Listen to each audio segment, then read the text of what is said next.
Hello everyone. Today we have to discuss problems based on curve fitting.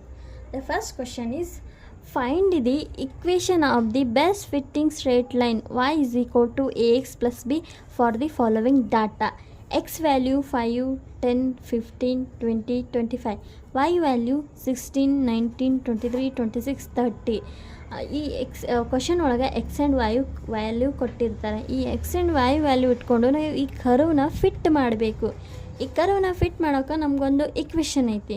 ಆ equation ಏನಪ್ಪ ಅಂದರೆ N B plus A summation X is equal to summation of Y, B summation X plus A summation X square is equal to summation of X Y. ಈ ನಾವು first ಈ equation ಒಳಗೆ ನಮಗೆ ಏನೇನು ಬೇಕು ನೋಡ್ಕೋಬೇಕು. ಈ ಇಕ್ವೇಷನ್ ಒಳಗೆ ನಮಗೆ ಎನ್ ವ್ಯಾಲ್ಯೂ ಬೇಕು, ಸಮೇಷನ್ ಆಫ್ ಎಕ್ಸ್ ಬೇಕು, ಸಮೇಷನ್ ಆಫ್ ವೈ ಬೇಕು, ಸಮೇಷನ್ ಆಫ್ ಎಕ್ಸ್ ಸ್ಕ್ವೇರ್ ಬೇಕು ನಮಗೆ, and summation of X Y ಬೇಕು. ಈ ಎಕ್ಸ್ ಆ್ಯಂಡ್ ವೈ ವ್ಯಾಲ್ಯೂ ಇಟ್ಕೊಂಡು ನಾವು ಇಷ್ಟನ್ನು ಫೈಂಡ್ ಮಾಡ್ಕೋಬೇಕು. ಫಸ್ಟು ಎಕ್ಸ್ ಆ್ಯಂಡ್ ವ್ಯಾಲ್ಯೂ ಬರ್ಕೋರಿ, ಎಕ್ಸ್ ಆ್ಯಂಡ್ ವೈ ವ್ಯಾಲ್ಯೂ. ಮತ್ತು ಇವೆಲ್ಲನ ಆ್ಯಡ್ ಮಾಡಿದರೆ ನಮಗೆ ಸಮೇಷನ್ ಆಫ್ ಎಕ್ಸ್ ಬರುತ್ತೆ. ಇವೆಲ್ಲನ ಆ್ಯಡ್ ಮಾಡಿದರೆ ನಮಗೆ ಸಮೇಷನ್ ಆಫ್ ವೈ ಬರುತ್ತೆ. ಎಕ್ಸ್ ಸ್ಕ್ವೇರ್ ಇದನ್ನು 5 into 5 ಮಾಡಿರಿ, ಸ್ಕ್ವೇರ್ ಮಾಡಿರಿ. 5 into 5 25, 10 into 10 100, 15 into 15 225, 20 into 20 400, 25 into 25 625. And ಇವೆಲ್ಲನ ಆ್ಯಡ್ ಮಾಡಿದರೆ ನಮಗೆ ಸಮೇಷನ್ ಆಫ್ ಎಕ್ಸ್ ಸ್ಕ್ವೇರ್ ಬರುತ್ತೆ. ಆ್ಯಂಡ್ ಎಕ್ಸ್ ವೈ ಇಂಟು ಮಾಡಿರಿ, X and Y 5 into 16 80, 10 into 19 190, 15 into 23 334, 346, 20 into 26 620, and 25 into 30 750. ಇದೆಲ್ಲ ಆ್ಯಡ್ ಮಾಡಿದರೆ ನಮಗೆ ಸಮೇಷನ್ ಆಫ್ ಎಕ್ಸ್ ವೈ ಬಂತು. ನಮಗೀಗ ಎಲ್ಲನೂ ಬಂತು. ಸಮೇಷನ್ ಎಕ್ಸ್ ಬಂತು, ಸಮೇಷನ್ ವೈ ಬಂತು, ಸಮೇಷನ್ ಎಕ್ಸ್ ಸ್ಕ್ವೇರ್ ಬಂತು, ಸಮೇಷನ್ ಆಫ್ ಎಕ್ಸ್ ವೈ ಬಂತು.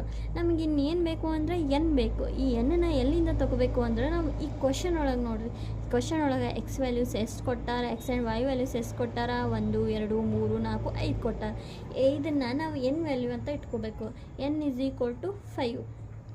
ಇದು ಎನ್ ವ್ಯಾಲ್ಯೂನ ಸಿಕ್ಕ ಮೇಲೆ ನಮಗೆ ಈ ಇಕ್ವೇಷನ್ ಒಳಗೆ ಎಲ್ಲ ಸಿಕ್ಕ ಮೇಲೆ ನಾವು ಈ ಎಲ್ಲ ವ್ಯಾಲ್ಯೂಸ್ನ ಈ ಇಕ್ವೇಷನ್ ಒಳಗೆ ಆ್ಯಡ್ ಮಾಡಬೇಕು, ಸಬ್ಸ್ಟಿಟ್ಯೂಟ್ ಮಾಡಬೇಕು. ಎನ್ ಅಂದ್ರೇನು 5 B plus A summation X ಅಂದರೆ 75 A, and summation of Y ಅಂತಂದ್ರೆ 114. This is an equation 1. Then equation 2 B summation X ಅಂದರೆ 25 B, and summation of X square ಅಂತಂದ್ರೆ 1375 A. Then summation of X Y ಅಂತಂದ್ರೆ 1885. ನಮ್ಗೆ ಇವೆರಡು equation ಸಿಕ್ತು. ಈ ಎರಡು ಇಕ್ವೇಷನಿಂದ ನಮಗೆ ಈ ಕರ್ವ್ ಫಿಟ್ಟಿಂಗ್ ಮಾಡೋಕ್ಕೆ ಏನೇನು ಬೇಕು, ಎ ವ್ಯಾಲ್ಯೂ ಬೇಕು, ಬಿ ವ್ಯಾಲ್ಯೂ ಬೇಕು. ಇವೆರಡನ್ನ ಇಕ್ವೇಷನ್ ಇಟ್ಕೊಂಡು ನಾವು ಎ ಆ್ಯಂಡ್ ಬಿ ವ್ಯಾಲ್ಯೂನ ಕಂಡುಹಿಡಬೇಕು. I hope you all are know substitution method. ಆದೇಶನ ಕ್ರಿಯೆ ನಿಮಗೆ ಗೊತ್ತೈತಿ ಅಂದ್ಕೊಂಡಿದ್ದೀನಿ. ಗೊತ್ತಿಲ್ಲ ಅಂದ್ರೆ ಒಂದು ಶಾರ್ಟಾಗಿ ಹೇಳ್ತೀನಿ ಕೇಳಿರಿ. ನಾವು ಇವೆರಡು ಇಕ್ವೇಷನ್ನ ಫಸ್ಟ್ ಬ್ಯಾಲೆನ್ಸ್ ಮಾಡಬೇಕು. ಅಂದರೆ ನಾವು ಈಗೇನು ಬೇಕು, ಇಲ್ಲಿ 5 ಬಿ ಐತಿ, 75 ಎ ಐತಿ, ಕೊಟ್ಟು 114 ಐತಿ. ಇಲ್ಲೇನೈತಿ 75 B 1375 A is equal to 1885. ನಾವು ಒಂದನ್ನು ಕ್ಯಾನ್ಸಲ್ ಮಾಡಬೇಕು. ಕ್ಯಾನ್ಸಲ್ ಮಾಡ್ಬೇಕಂದ್ರೆ ಇವೆರಡರ ಒಂದನ್ನು ಬ್ಯಾಲೆನ್ಸ್ ಮಾಡ್ಕೋಬೇಕು. ನಾವು ಎರಡನ್ನ ಸೇಮ್ ಮಾಡ್ಕೋಬೇಕು. ನಾನಿಲ್ಲಿ ಇದನ್ನು ಬಿ ವ್ಯಾಲ್ಯೂನ ಸೇಮ್ ಮಾಡ್ಕೊಂಡಿದ್ದೀನಿ. ಸೇಮ್ ಮಾಡ್ಕೋಬೇಕಂತಂದ್ರೆ ನಾವು ಏನು ಮಾಡಿದರೆ 75 ಬರ್ತೈತಿ, ಏನು ಇಂಟು ಮಾಡಿದ್ರಿ ಅನ್ನೋದನ್ನು ನೋಡ್ಕೋಬೇಕು. ಇಲ್ಲಿ ಇಂಟು 15 ಮಾಡಿದರೆ ಇಲ್ಲಿ 75 ಬರ್ತೈತೆ. ಅದಕ್ಕೆ ನಾವು 15 into 5 75. ಇದನ್ನು ಇಂಟು ಎಲ್ಲನೂ ಮಾಡಬೇಕು. ಇದು ಓಲ್ ಇಕ್ವೇಷನ್ನ ಇಂಟು 15 ಮಾಡಬೇಕು. ಓಲ್ ಇಕ್ವೇಷನ್ ಇಂಟು 15 ಮಾಡಿದರೆ 75 B plus 1125 A is equal to 1710.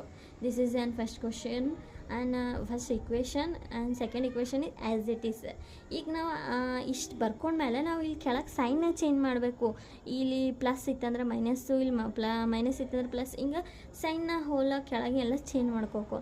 ಇಲ್ಲಿ ಪ್ಲಸ್ ಇತ್ತ, ಅದಕ್ಕೆ ಇಲ್ಲಿ ಮೈನಸ್ ಮಾಡಿಕೊಂಡೆ. ಇಲ್ಲಿನೂ ಪ್ಲಸ್ ಇತ್ತ, ಇಲ್ಲಿ ಮೈನಸ್ ಮಾಡಿಕೊಂಡೆ. ಇಲ್ಲಿನೂ ಪ್ಲಸ್ ಇತ್ತ, ಇಲ್ಲಿ ಮೈನಸ್ ಮಾಡ್ಕೊಂಡೆ. ಈಗ ನಾವು ಇದನ್ನು ಕ್ಯಾನ್ಸಲ್ ಮಾಡೋದು. ಇದನ್ನು ಕ್ಯಾನ್ಸಲ್ ಮಾಡಿದ್ಮೇಲೆ ಇದು ನೋಡಿರಿ, ಪ್ಲಸ್ ಇಂಟು ಮೈನಸ್ ಏನಾಯಿತು, ಮೈನಸ್. ಇದನ್ನು ಇಷ್ಟು ಮೈನಸ್ ಮಾಡಿದರೆ -250 ಎ ಬಂತು. ಮತ್ತು ಇಲ್ಲಿ ಇದನ್ನು ಮೈನಸ್ ಮಾಡಿದರೆ -175. ಇದು ಮೈನಸ್ ಹೋಯ್ತು. ದೆನ್ ಇದು ಮೈನಸ್ ಹೋಯ್ತು.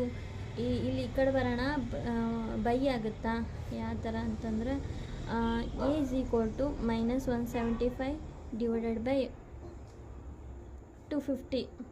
250 ಮೈನಸ್ 250, ಇದು ಮೈನಸ್ ಹೋಯ್ತು. ಈ ಎ ವ್ಯಾಲ್ಯೂ ಏನು ಬಂತು, ನಾವು ಡಿವೈಡೆಡ್ ಮಾಡಿದರೆ 0.7 ಬಂತು.